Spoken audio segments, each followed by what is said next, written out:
Moving on, now let me ask you a question. What happens if a country's leader is suddenly killed? Well, let's talk about North Korea. North Korea now appears to have answered that question with a chilling clarity. Pyongyang has rewritten its constitution to guarantee an automatic nuclear retaliation if Kim Jong-un is assassinated. Well, our next report details what it means when this dead hand system is activated in North Korea. There is a country on this planet where you can be sent to a prison camp for watching a foreign TV show, where border guards are given shoot-on-sight orders for anyone trying to leave, where the government controls every single piece of information its 26 million citizens are allowed to consume, and where an entire family can be punished for the crimes of one member. That country is North Korea. And right now in 2026, things inside its borders are more intense, more dangerous, and more unpredictable than they have been in decades. Most people know North Korea as that mysterious, closed-off nation that occasionally fires a missile and then disappears back into the shadows. But the reality of what is actually happening there is so much stranger and more alarming than most people realize. Because in just the last 2 years, North Korea has sent thousands of its own soldiers to die in Europe, launched a nuclear-powered submarine, begun preparing a teenage girl to one day rule the country, and quietly built one of the most feared hacking operations on the planet. This is the insane true story of what is actually happening in North Korea. To understand North Korea today, you have to go back to where it all started. After World War II, the Korean peninsula was divided in two. The Soviet Union back to the north, and the United States back to the south. In 1948, Kim Il-sung, a Soviet-trained military commander, was installed as the leader of the North. He didn't just become a president, he became a god. Kim Il-sung built an entire ideology around himself called Juche, which roughly translates to self-reliance. Every citizen was taught from birth that Kim Il-sung was the father of the nation, a near-divine figure who had single-handedly liberated Korea from Japan. His portrait was hung in every home. His statues dotted every city. Schools taught children to sing songs of praise to him, and anyone who dared to question him simply vanished. When Kim Il-sung died in 1994, power was handed to his son, Kim Jong-il, and then in 2011 to his grandson, Kim Jong-un.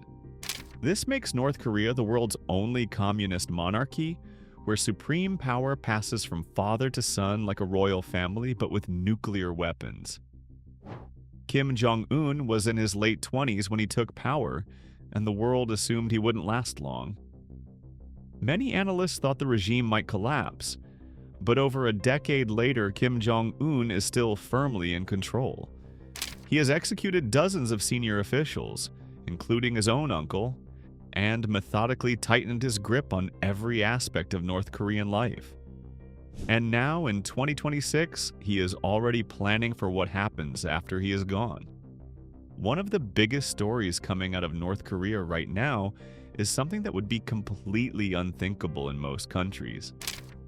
Kim Jong-un appears to be grooming his own daughter, a girl who is barely a teenager, to one day run the entire country. Her name is Kim Joo-ae, and she first appeared publicly in 2022 when she was photographed alongside her father at a missile launch. At first, people assumed it was just a family photo opportunity. But over the following years, her appearances became more and more deliberate. She started attending military events. She accompanied her father on a high-profile visit to Beijing. She made her first public visit to the Kumsusan Palace of the Sun, the vast mausoleum in downtown Pyongyang that houses the preserved bodies of her grandfather and great-grandfather. A deeply symbolic move in a country where the cult of the Kim bloodline dominates everyday life.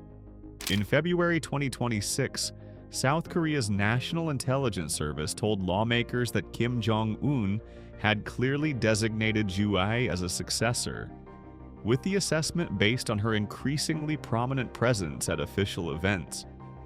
One analyst noted that during her visit to the family mausoleum, she was placed in the center of the front row, a position typically reserved for her father alone. She is believed to be around 10 or 11 years old, and analysts suggest Kim is carefully grooming her as the heir to the regime. If this goes ahead as planned, it would mark the fourth consecutive generation of the Kim family ruling North Korea. The world's only communist monarchy would continue, this time with a girl who is currently still a child sitting at its helm. Nobody outside the regime truly knows why Kim is choosing his daughter over a son or another male relative. But the message being sent to the world is clear. The Kim dynasty is not going anywhere. Here is something that did not make enough headlines.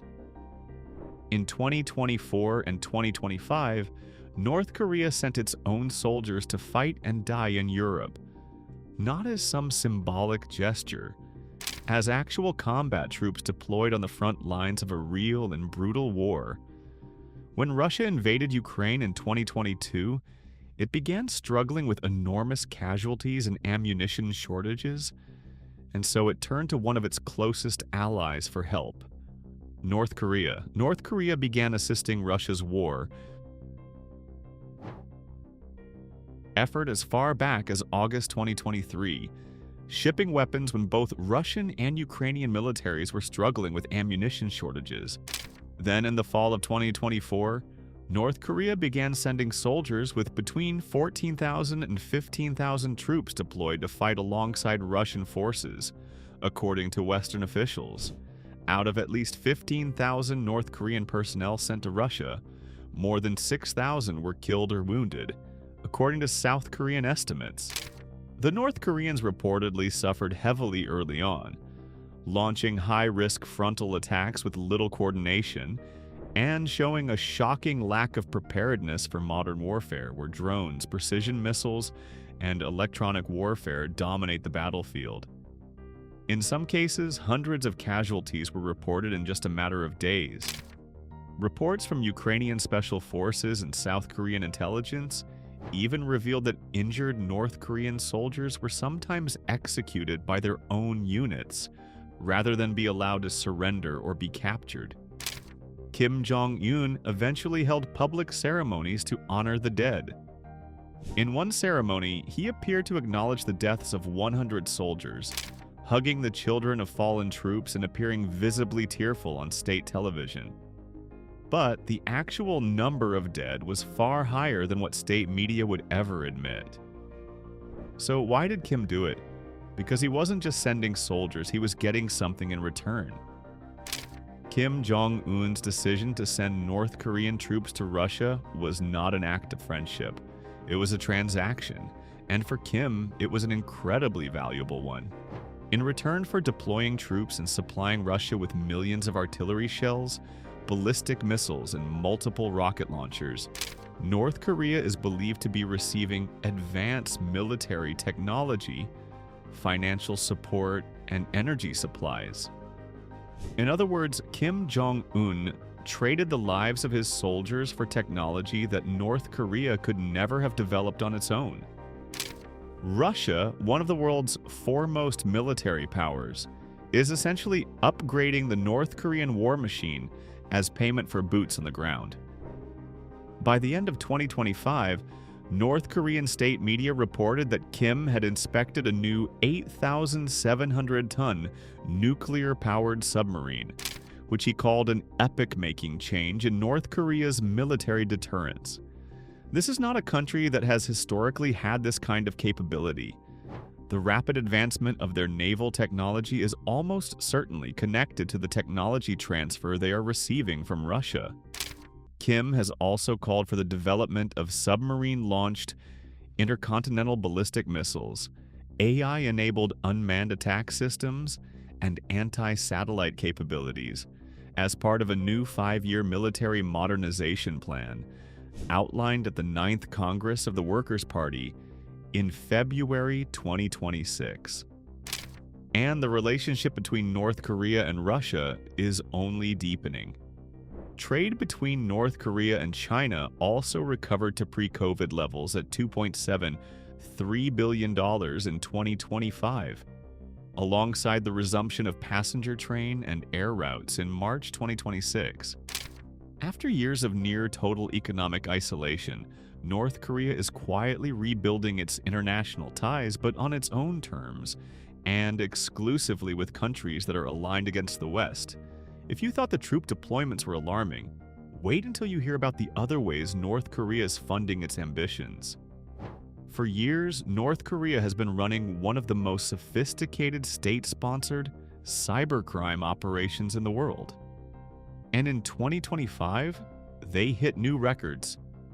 North Korea reportedly generated over $2 billion in cybercrime revenue in 2025 alone, much of it from hacking cryptocurrency exchanges, financial institutions, and technology companies around the world. This is not a small-time operation. North Korea has trained hundreds, possibly thousands of elite hackers who work in shifts, operating out of countries like China and Russia, where they are protected from international law enforcement. The money they steal flows directly back to Pyongyang, where it funds the nuclear and missile programs that the rest of the world is desperately trying to stop. And those weapons programs are advancing fast. On January 4th, 2026, North Korea carried out a ballistic missile test over the Sea of Japan, the first major provocation of the new year. It was a reminder to the world that while everyone was focused on Ukraine and the Middle East, North Korea was still pushing its weapons programs forward. At the Workers' Party Congress in February 2026, Kim laid out an aggressive new military roadmap covering the next 5 years. He wasn't making vague promises. He was presenting a detailed plan for turning North Korea into a nuclear power capable of striking targets across the globe, at sea and eventually from space. At the Congress, Kim was re-elected as General Secretary and formally designated South Korea as the DPRK's principal enemy, officially abandoning the goal of Korean reunification that had been a part of North Korean state policy for decades. This is a significant shift.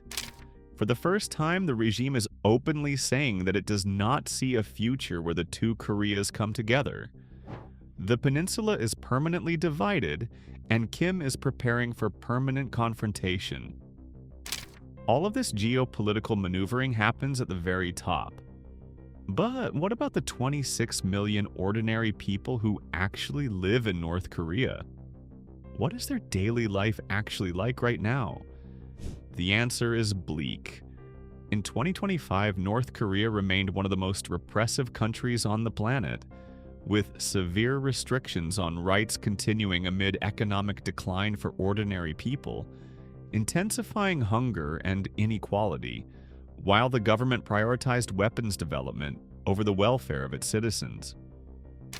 While ordinary North Koreans struggled to obtain food and basic necessities, the government expanded censorship and surveillance, cracked down on border crossings, and limited market activity. The small private markets that had sprung up and given people a way to survive were now being squeezed by the state, which wanted tighter control over the economy. Under Kim Jong-un's totalitarian rule, North Korea maintains obedience through torture, executions, arbitrary imprisonment, collective punishment, and forced labor. Freedom of expression, assembly, religion, and information remain severely restricted. Border guards along the northern border were still operating under orders to unconditionally shoot unauthorized border crossers based on a 2020 decree that was originally brought in under the cover of COVID restrictions.